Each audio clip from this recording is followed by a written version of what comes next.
Okay, so the final lesson on this section, and indeed in mechanics as a whole, focus on the integration of vectors. So we're going to integrate vectors for the same reason that we've been differentiating them, and that's because of this relationship that we have here between displacement, velocity, and acceleration.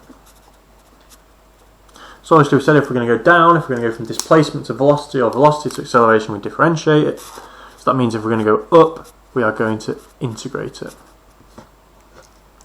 So let's have a look on example 8. The particle P is moving in a plane. After t seconds, its velocity is given by v equals 3ti plus half t squared.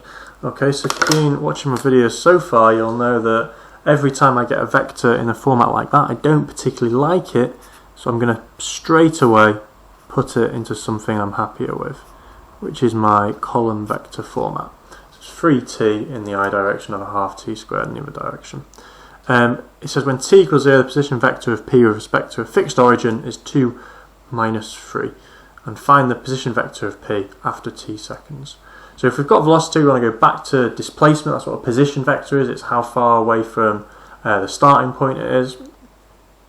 So if we integrate it, we are going to find that we integrate each bit individually. So I'm going to integrate the 3t and I'm going to integrate the half t squared. So I'll write it as s equals the integral of 3t and a half t squared dt. And then just like when we differentiated, we're going to do each of them individually.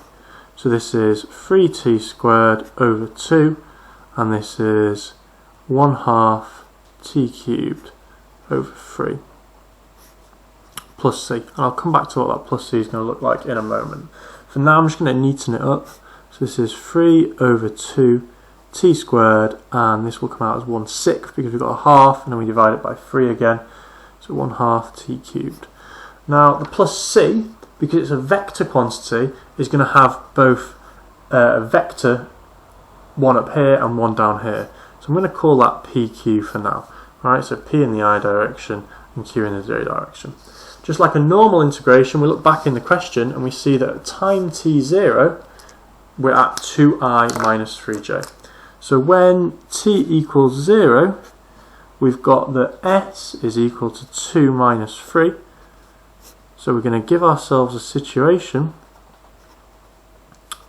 where we have to substitute in, but luckily, as you can see, in my algebraic expression here, both parts are going to cancel. This is 0 and 0, so that just leaves me that p and q are 2 and minus 3.